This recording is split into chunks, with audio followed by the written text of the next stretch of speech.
human happiness and moral duty are separately connected. George Washington. Greetings, my fellow freedom-loving thinkers. Thank you for tuning in the LO3 podcast. My name is Craig, transmitting from the beautiful swampy Mango, South Florida. And today's date is Tuesday, January 19th, 2021. May hear some noise in the background. I'm at Downtown Saloon, located at 10 South New River Drive in the heart of Fort Lauderdale, Florida, along the New River, behind the courthouse, jail, southeast section of the Andrews Avenue Bridge. Still is one of the coolest landmarks if you ever come to the town. And they'll give you a nice little sightseeing. Good stuff. So I always recommend places I support. Shop, act, think, act, and shop locally. That's how I gotta look at it. Yeah, so there's a big hype and hoopla of the whole Joe Biden, Kamala Harris, Huey and Dewey, I call them. And of course, you hear some claims, possibly classification of all the dirt from all the politicians involved in Washington, D.C., the deep state, etc. Well, like I told everybody, not set in stone, to be announced, and always hope for the best and prepare for the worst. I'm listening to President Trump's farewell address, and he made some interesting remarks on what he achieved.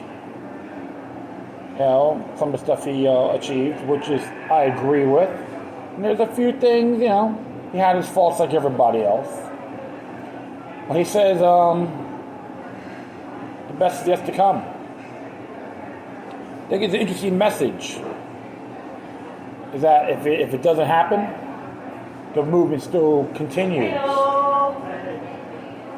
And when I tell folks this, you can say wherever you want about President Trump. He has one good point. Technically, he was an outsider. And the Mickey Mouse Club in there hated him for it. There's a few things he made some mistakes on, I admit. I do take the time to take the initiative and do my homework. But there are other things he did I support. And you got individuals right now are just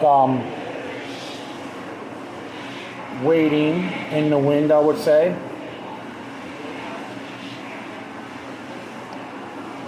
On what's gonna happen. And just gotta be, like I said, the whole thing is this. Like, there's something I was going through Twitter, and it says here, President-elect Joe Biden takes part in COVID-19 memorial at the Lincoln Memorial. That's big news. Don't get me wrong, it's horrific when people suffer from that. See, what he's doing, they're galvanizing the propaganda machine.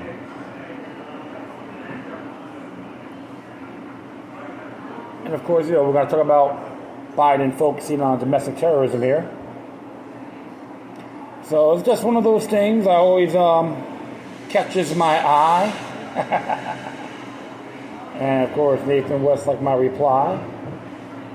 And support David Knight Show. He has I think it's a Podbean cast now, right? Podbean podcast? Yeah, Podbean. The David Knight Show .podbean.com. Mondays through Fridays from 9 a.m. So it's pretty cool. Or the DavidKnightShow.com. That's awesome. So people are supporting this man.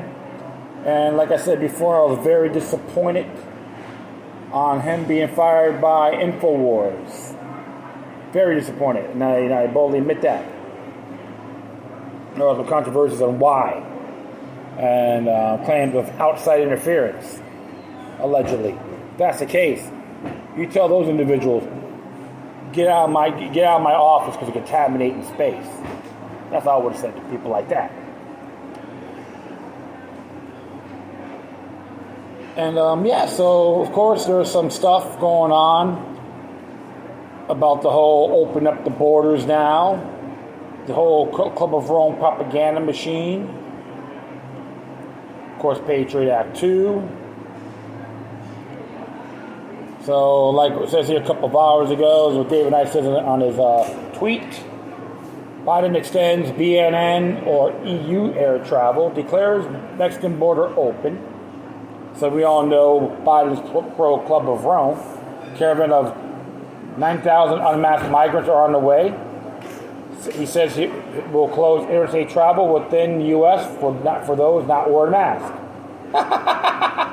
So that's funny because sometimes I really scratch my head.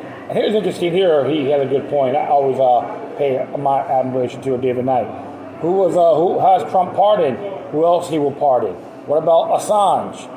Or how about Ross Ulbricht, John Carrico, Marty Gottesfeld, Schaefer Cox, those who breach the Capitol? Yeah, that makes sense. It's like if things can hopefully be pardoned a whole lot of people, just to rattle some cages, rattle some deep state cages. Pardon them all. I say get them all. You talk about the guys not even a Trump worshiper either. So yeah, go to David Knight. Go to Twitter, follow David Knight there, DavidKnightShow.com. I encourage people to do it. Always appreciate his work. And it was interesting because I like to read some of these quotes from George Washington. And of course, I just did one here. I'm gonna maybe do a few. A few of them just caught my eye. And what you're seeing right now, okay?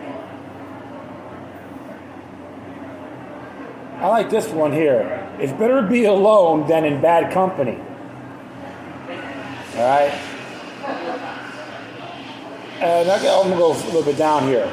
This is from Parade.com. And this one's here. It's number 6 of these. There's 125 of them. I'm not going to read them all, okay? So I like another one here. A primary object should be the education of our youth in the science of government. In a republic, what species of knowledge can be equally important?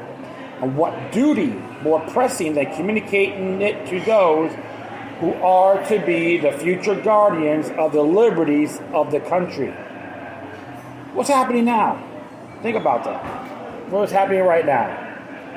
Okay? The dumb-downers out there, the commies, the soy boys, soy girls, the glamour kids, that hate fascism are emulating the ones they despise because they never taken the initiative on learning the science of government. It's always been essential. And of course, I'm just going to go down here. Oh yeah, 9, in politics as in philosophy, my tenets are few and simple. The leading one of which, and indeed that which embraces most others, is to be honest and just ourselves, and to exact it from others, meddling as little as possible in their affairs, where our own are not involved.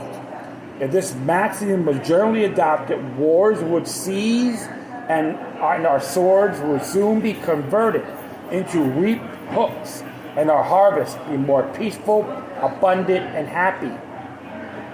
All those legal wars, right? And all those sleaze bags, career politicians, not many of you clowns that hate President Trump, voted for these douchebags. You're going to reap what you sow. So, don't get me wrong, I disagree with the whole thing on Yemen, too. And I'll be very fair. I made you a couple more here. However, political parties may now and then answer popular ends. They are likely in the course of time and things to become potent engines by which cunning, ambitious, and unprincipled men will be enabled to subvert the power and to usurp for themselves the reins of government, destroying afterwards their very engines which have lifted them to unjust dominion. That's quote number 11. And I like this one here, number 12. 99% of failures come from people who make excuses. Yeah. So if you've been an habitual offender for 47 years in politics and you make excuses, you know what the ones you're talking about. And here's number 15. Guard against the imposters of pretended patriotism. Always remain vigilant. All right? And I'll do one more here. Perseverance and spirit have done wonders in all ages. And I'll do one more. To the ladies out there, a sensible woman can never be happy with the fool.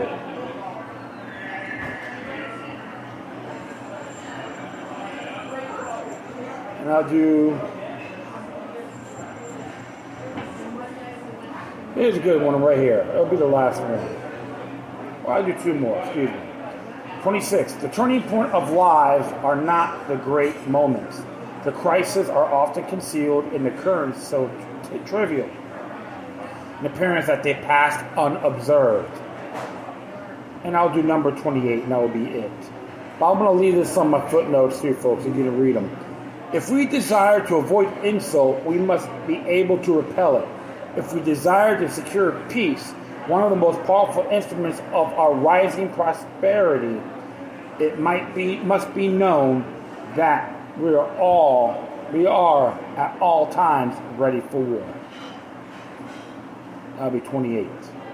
And I'll do one more here. Sorry, number 30. Paper money has the effect in your state that it will ever have to ruin commerce, oppress the honest, and open the door to every species of fraud and injustice.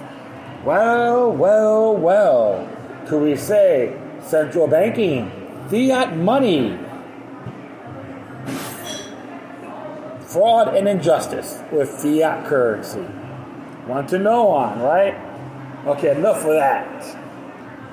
I had to read these quotes to you. We're always going to learn from the past because it's today's greatest teacher.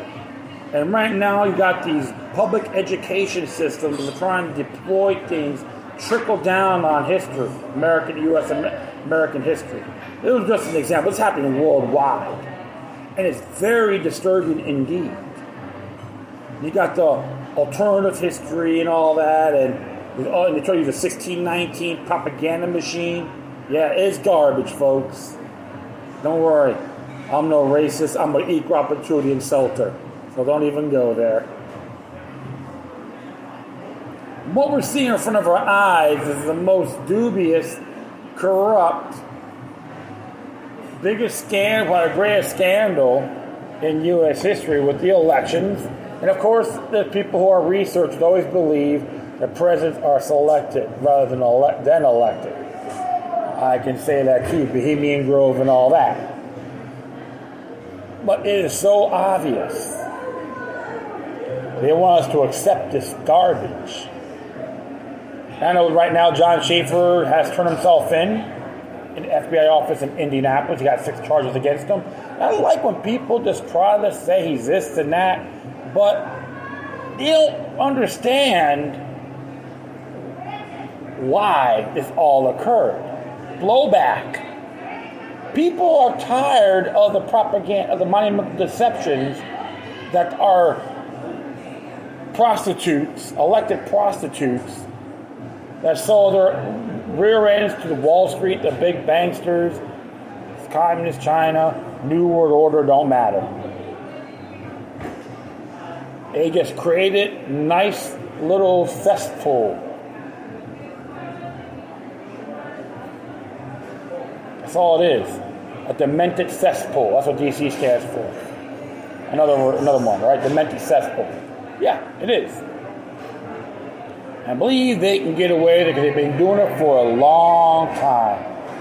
Now you see all these troops inside, National Guard surrounding the Capitol, Washington, D.C., had checkpoints and all that. Many people believe there's a lot of claims that's going on.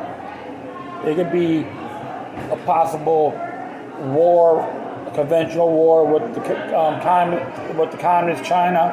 The communist China, that's one. Or other things may happen. Looks like a claim that maybe military trustee receivership for a couple of months. There's some reports on that too. And of course, you're always going to have these douchebag TV shows like Inside Edition with their garbage celebrities and all that. So, and they want to praise this disgusting slob. So I'll have contempt for him. And I can let everyone know he is not my president if he gets sworn in, or she's not my VP. Plain and simple. Hey, all you gotta do is look at their track record. Read George Washington's quotes. They have no morals. They have no principles. They believe we should kiss the floor they walk on. Talk about blasphemy, right? Blasphemous acts. It's like Roman Empire 2.0. They're all being stripped naked. But we're still got to be ready for everything too, folks. Never let fear control you. And who the hell cares what these clowns have to propose? If it's repugnant to the supreme law, it's null and void. Nullification is an awesome remedy. There's not a damn thing they can do about it. And I know I'm ranting here, I'm in that mood, and it's been a little bit long, so I do apologize for that. And all these claims about white ring militias, and it's funny because they talk about oath keepers, right? An anti-government militia. No, correction. They're anti-tyrannical government organization. Maybe a militia, you can may call them a militia, but they're more than just that. And they're not white supremacists or anything like that. Remember, the founder Stuart Rhodes, is part Mexican descent. Yes, he's part Spanish. Oh my goodness. What run to the hills, right? Because I take time to listen to these individuals and read, verify on their rhetoric. And there's a lot of merit behind it. So that's why I can always make these things for what it is. So,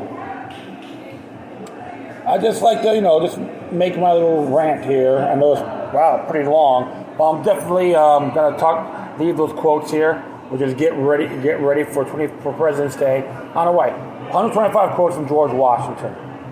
So definitely keep this handy. And actually, I'm going to be talking about a couple articles here. Yeah, I'll do that. So maybe a little bit long, but it's all well and good. This one here came from Glenn Greenwald. And it's here, the new domestic war on terror is coming. Because no speculation is needed. Those who wield power are demanding it. The only question is how much opposition they will encounter. Yeah, Substack.com, Greenwald.substack.com. Subscribe, donate, support this man. I gotta say, I always admire his journalism and interviews. I always praise what he does. So, as it reads here, the last 2 weeks have ushered in a wave of new domestic police powers and rhetoric in the name of fighting terrorism. There are carbon copies of many of the worst excesses of the first war on terror that began nearly 20 years ago. The trend shows no signs of receding as we move farther from the January 6th Capitol riot. The opposite is true. It is intensifying. We have witnessed an orgy of censorship from Silicon Valley monopolies with calls for far more aggressive speech policing, a visibly militarized Washington, D.C., featuring a non-ironically named green zone vows from the incoming president and his key allies for a new domestic terrorism bill, and frequent occasions of sedition, treason, and terrorism against members of Congress and citizens. It's all driven by the radical expansion of the meaning of incitement to violence. It is accompanied by viral social media pleas that one work with the FBI to turn into one's fellow citizens, say something, and demands for a new system for domestic surveillance. Underlying all of this are immediate insinuations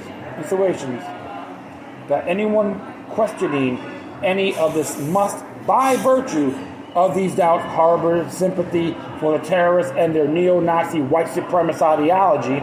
Liberals have spent so many years now in a tight alliance with neocons and the CIA. They are making the 2002 version of John Ashcroft look like the president of the old school ACLU. The more honest proponents of this new domestic war on terror are explicitly admitting that they want to moderate on the first one. A New York Times reporter noted on Monday that a former intelligence official on PBS NewsHour said that the U.S. should think about 9/11 Commission for Domestic Extremism and considering applying some of those lessons from the fight against Al-Qaeda here at home.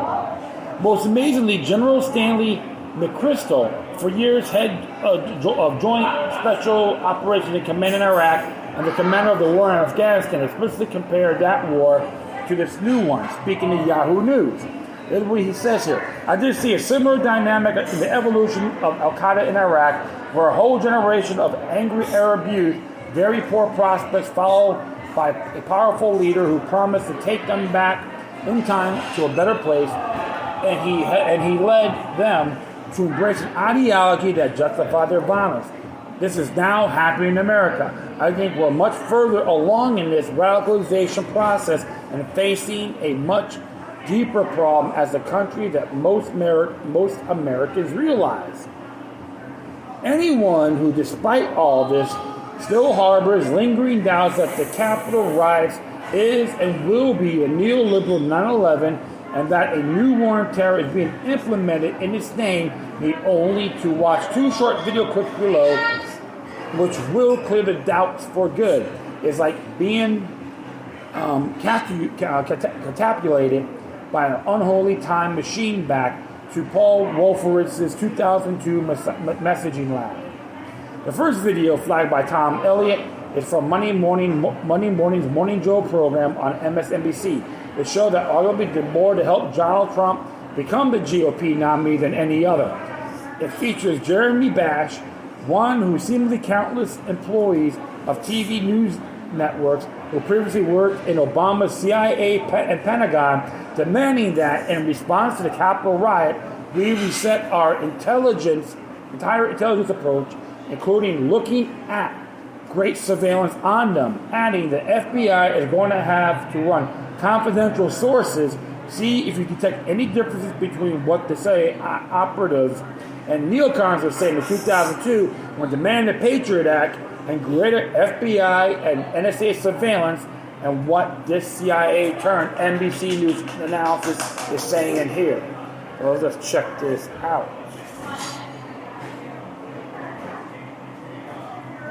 Well, the recriminations are flying, Joe. I mean, you've got the Capitol Police saying they wanted some support, but those were denied by the Sergeant-at-Arms offices. You've got the National Guard folks saying they offered to support the January 6 events and the Capitol Police denied it.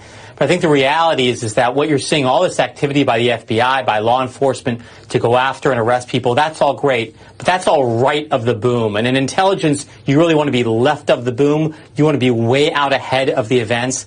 And I think we're going to have to reset our entire intelligence approach to these white supremacist militias, these dangerous ultra-nationalist organizations. I think we're going to have to look at greater surveillance of them. The FBI is going to have to run confidential sources.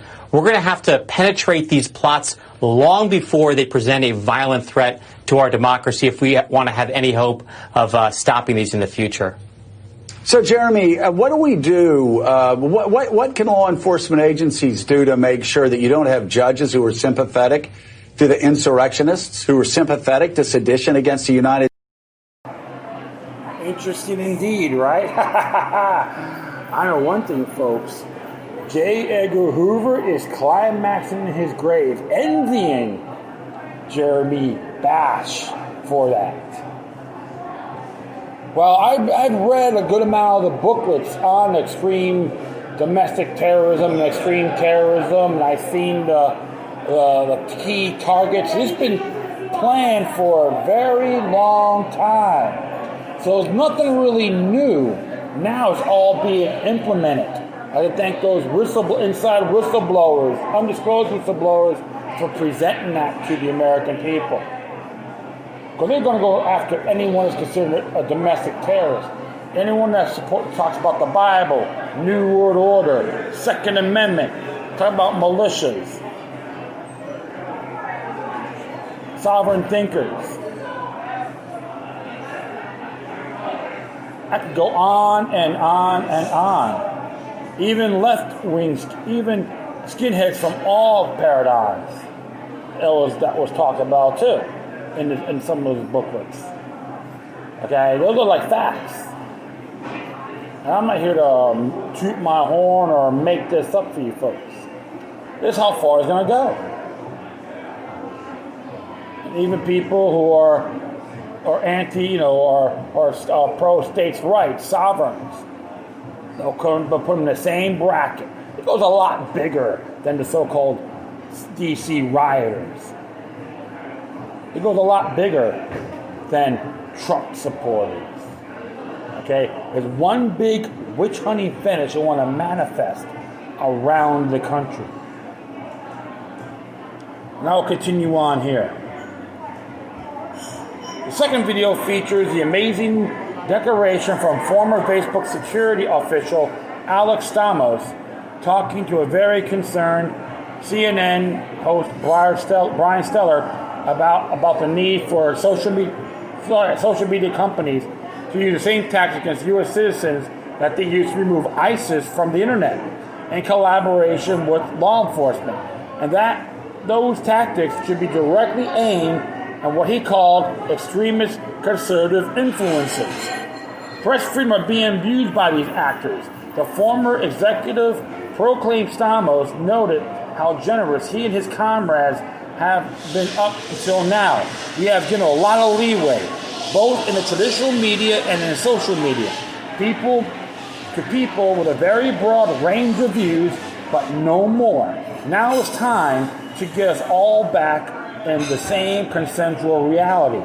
In a moment of unintended candor, Stamos noted the real problem.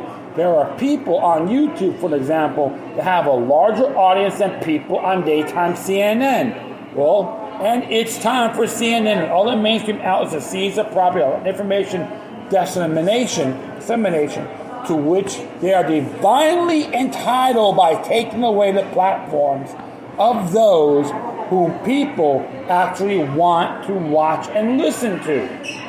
Talk about an ultimate glam boy. Hey, this definitely we'll just have you guys hear it for yourselves. That gets to a really core issue with how our freedoms as Americans and the way we've treated press freedom in the past is being abused by these actors. In that we have given a lot of leeway, both in the traditional media and on social media, to people to have a very broad range of political views. And it is now in the great economic interest of those individuals to become more and more radical. And I think that one of the places you can see this is on the fact that you now have competitors to Fox News on their right, OANN yes. and Newsmax, which are carried by all the major cable networks, who are trying to now outflank Fox on the right, because the moment Fox introduced any kind of realism into their reporting, immediately a bunch of people chose to put themselves into a sealed ecosystem. And they can do that both on cable, they can do it online, and that becomes a huge challenge of figuring out how do you bring those people back into the mainstream of fact-based reporting and try to get us all back into the same consensual reality.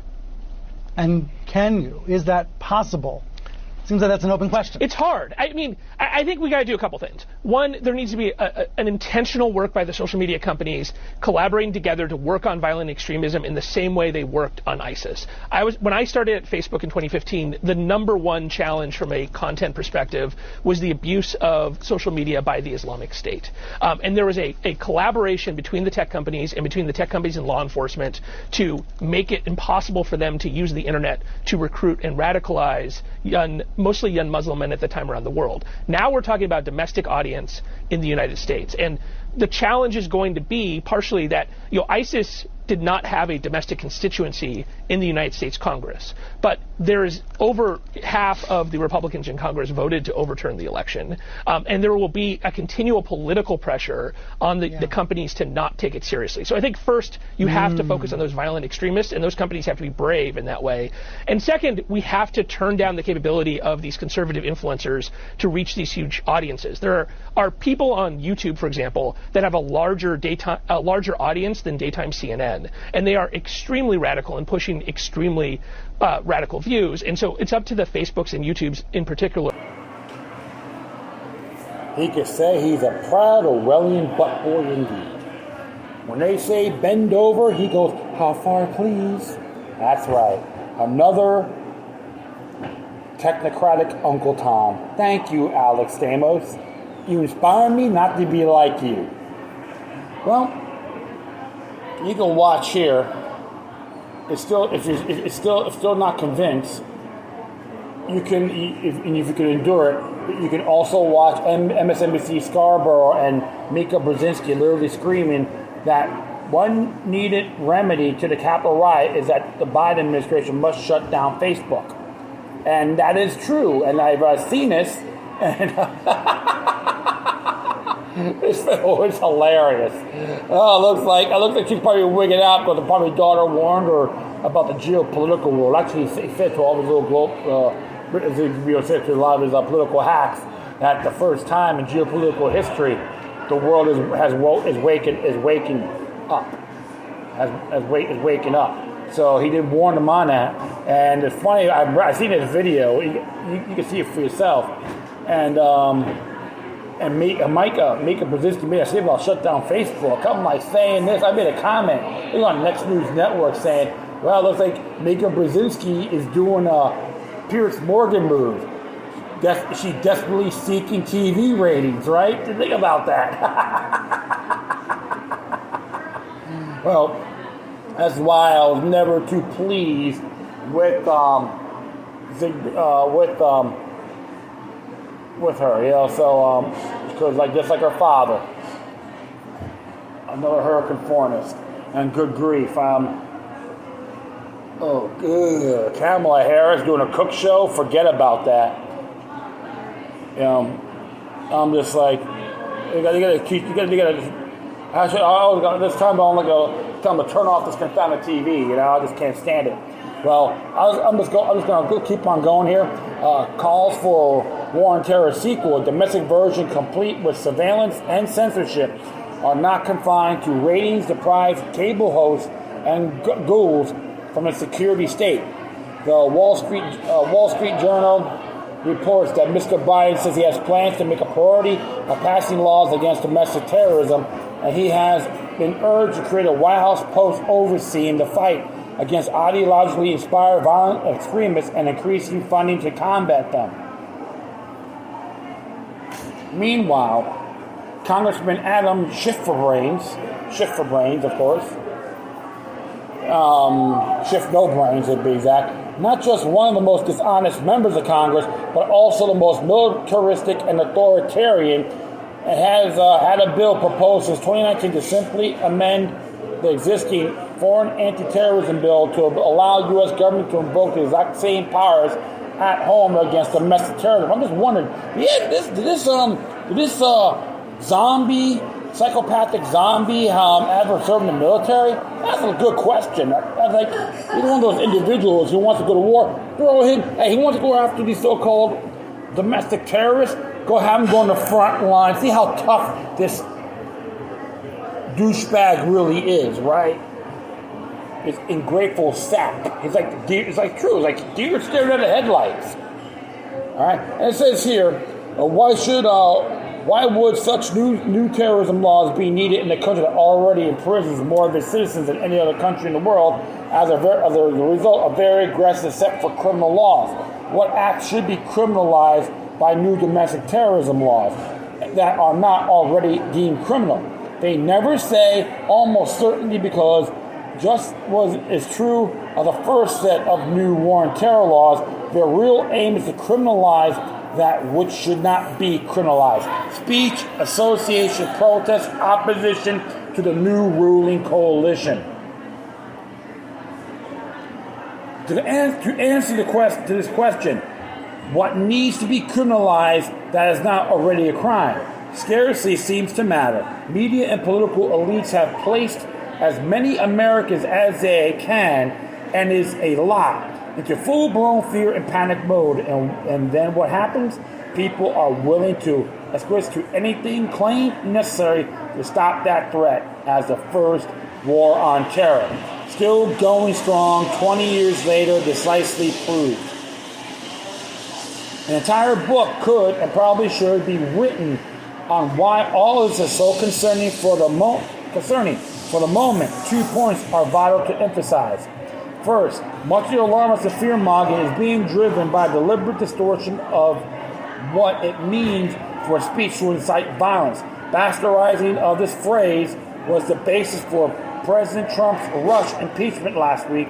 Is also what is driving calls for dozens of members of Congress to be expelled and even prosecuted for sedition charges for having objected to the Electoral College certification, and is also at the heart of the spate of censorship actions already taking further repressive measures being urged. Remember, the ones that call out sedition are actually emulating themselves, folks. They're actually targeting them, admitting to everybody, but pointing the finger in the other direction.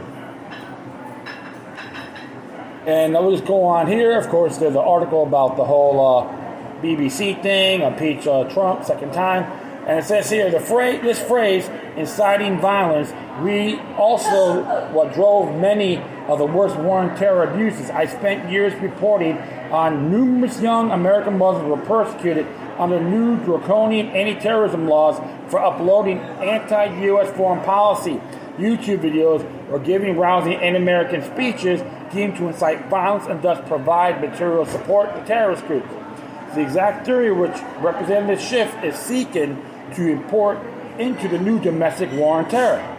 It is vital to ask what it means for speech to constitute incitement to violence, to the point that it can be banned or criminalized. Expression of any political viewpoint, especially one passionately expressed, has a potential to incite someone else to get so wound up that they engage in violence. If you rail against the threat to free speech posed by Silicon Valley monopolies, someone hearing you may get so filled with rage that they decide to bomb an Amazon warehouse or a Facebook office. If you write a blistering screed accusing pro-life activists of endangering the lives of women by forcing them into unsafe back alley abortions, or if you argue that abortion is murder, you may very well inspire someone to engage in violence against pro-life group or an abortion clinic. If you start a protest movement to object to the injustice of Wall Street bailouts, whether you call it Occupy Wall Street or the Tea Party, you may cause someone to go hunt down Goldman Sachs and Citibank executives who they believe are destroying the economic future of millions of Americans. If you claim that George W. Bush stole the 2000 and or 2004 elections, as many Democrats, including members of Congress, did, you may inspire civic unrest or violence against Bush and his supporters.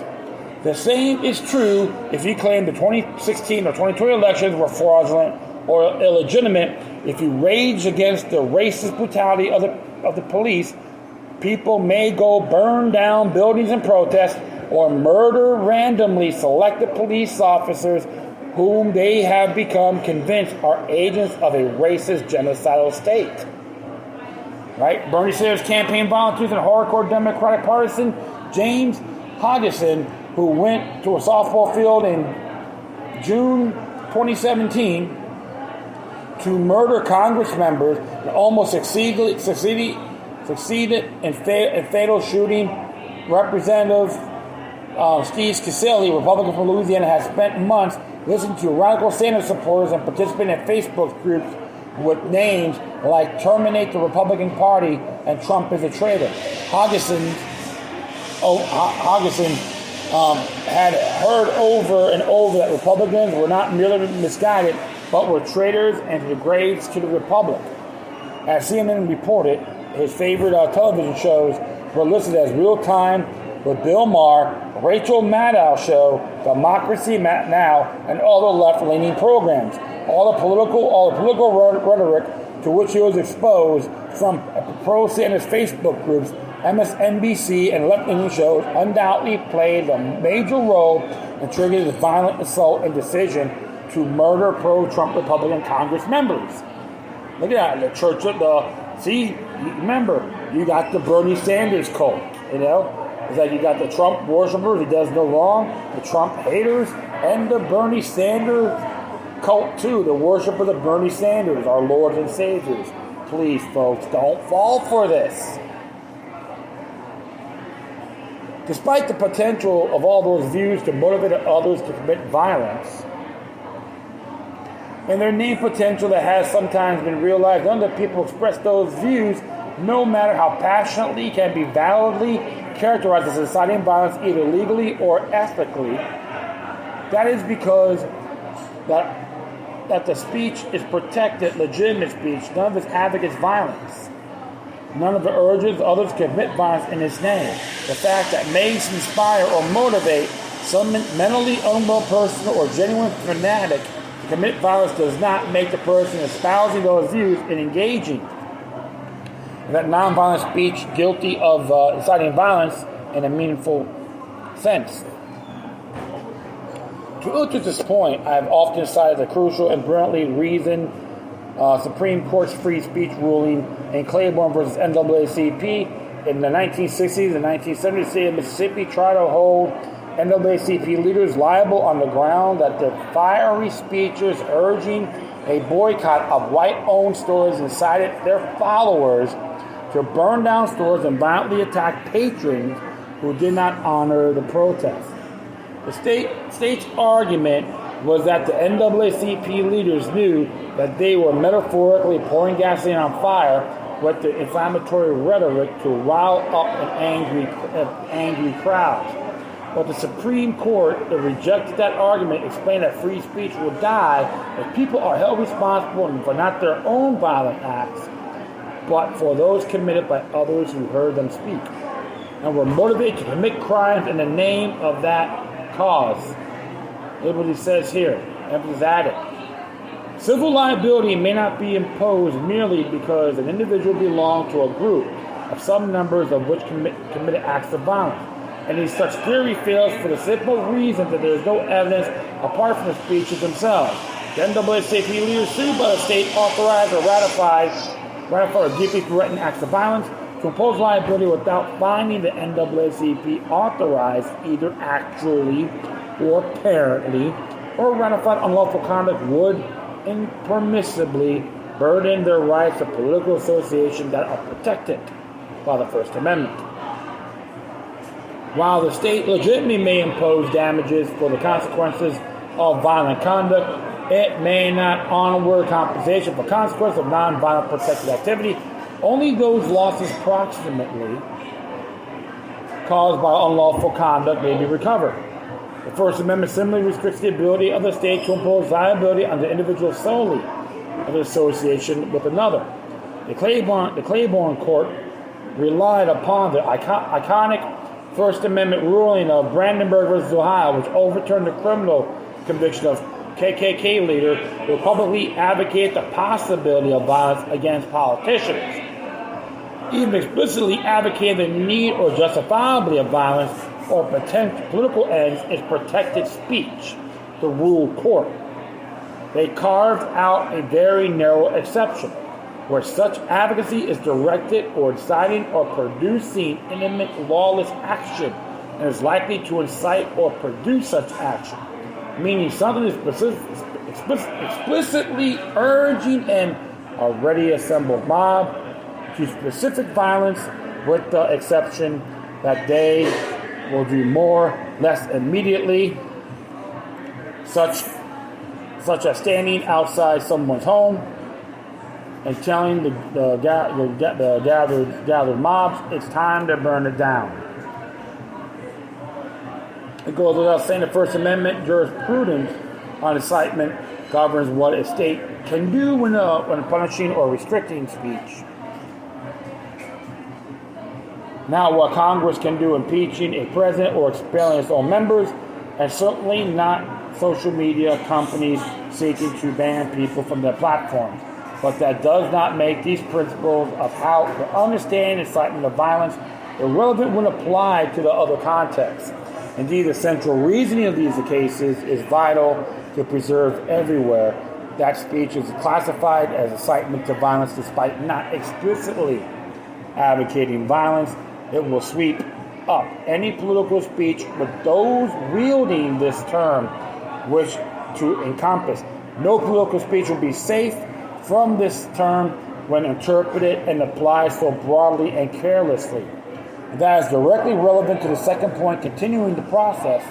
Washington's debate of this sort primarily through the prism of Democrat versus Republican or even left versus right is a sure ticket to the destruction core rights. There are times when powers of repression and censorship are aimed more at the left, and times when they are aimed more at the right, but it is neither inherently a left-wing or right-wing tactic. It's a ruling class tactic, and it will be deployed against anyone perceived to be a dissident to ruling class interests and orthodoxies, no matter where on the ideology spectrum they reside. So if you create that, if you make this a reality, the president, on long term, could affect every single one of us, regardless of the paradigm, folks. Mr. Greenwald is absolutely correct on this.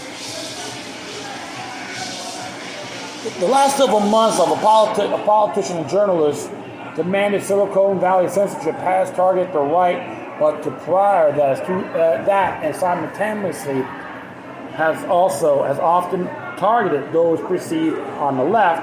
The government has frequently declared right-wing domestic groups terrorists, while in the 1960s and 1970s it was left-wing groups devoted to anti-war activism which bore the designation.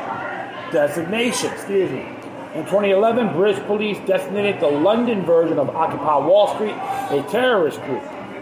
In the 1980s, the African National Congress was so designated. Terrorism is an amorphous term that was created and will always be used to outlaw formidable dissent, no matter its source of ideology.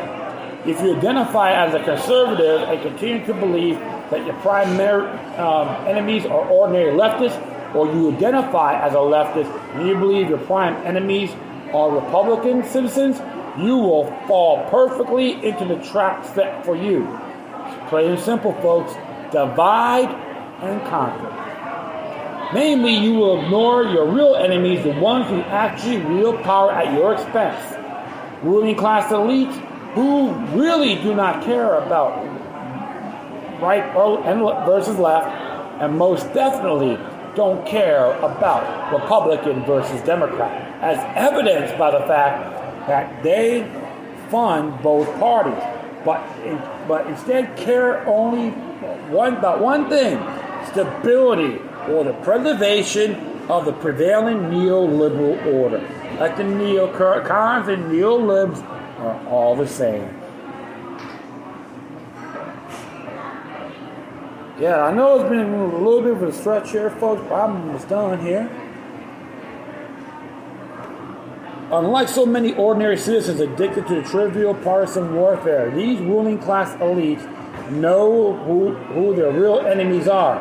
Anyone who steps outside the limits and rules of the game they have crafted and who seeks to disrupt the system, preserve their prerogatives and status. The ones who put this best was probably Barack Obama when he was president, when he observed correctly that the perceived warfare between the establishment, Democrats, and Republican elites was mostly theater, and on the question of what they actually believed, they're both fighting inside the 40-yard line together. And you go see the video on that too, folks. I'm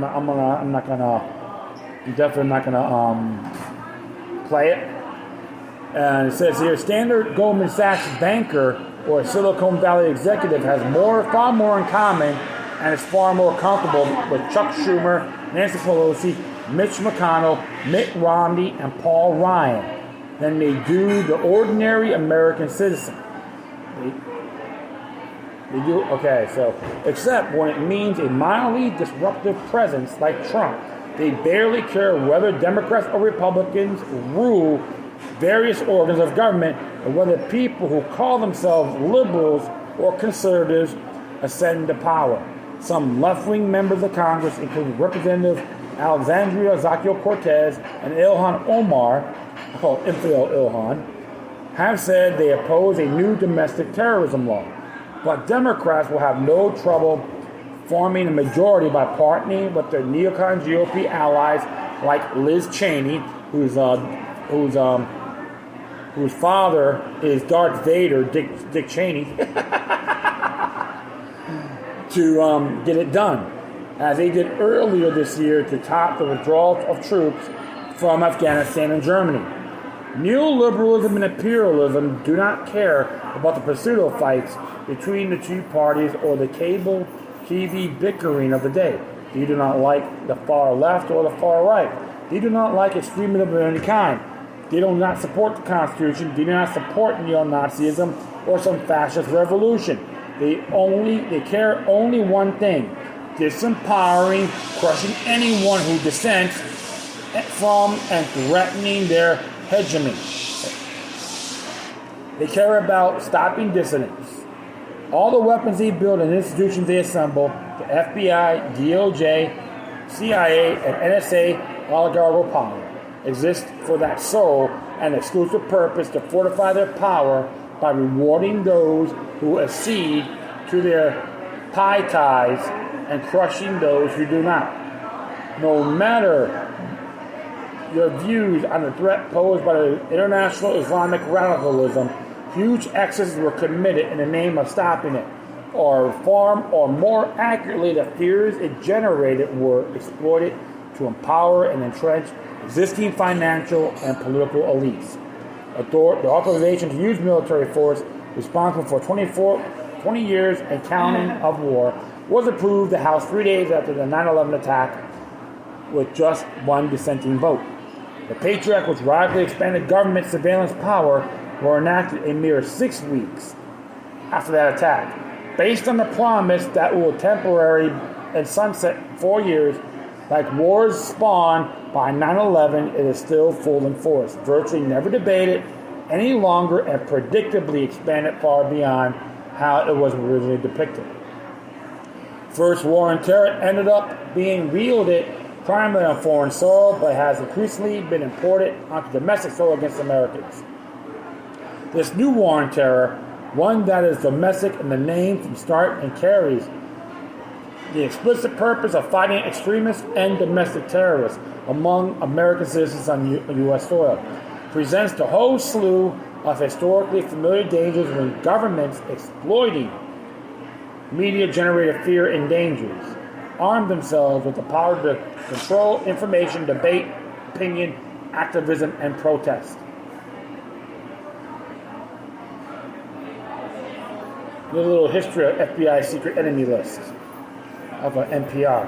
Interesting with that. That a new war on terror is coming is not a question of speculation, and it is not in doubt. Those who now wield power are saying it explicitly. The only thing that is in doubt is how much opposition they will encounter from those who value basic civic rights more than the fears of one another being deliberately cultivated within us.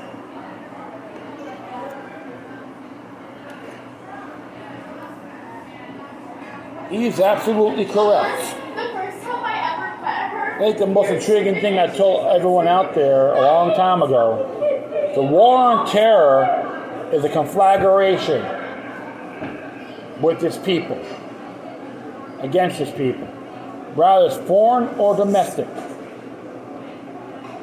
Just to let you folks know, you remember those Patriot Act resolutions? At least 7 states and over 400 municipalities have that. That could be utilized against this. I encourage everyone to look at theirs and use 10th Amendment resolutions with that if necessary to end this, to really do a major dent in this operation if it becomes to light. More witch hunting than ever before. Hey, y'all want to blame Trump supporters for the DC riots? It's equivalent to the extreme, to the neocons blaming the Muslims for 9/11. Nothing new at all. It's a big issue. Witch hunting is a disease. That should list that. Witch hunters should be on the physician list. That includes the ones that are representing Washington, D.C., whether they're elected or appointed. I find this deplorable, repugnant, and treasonous.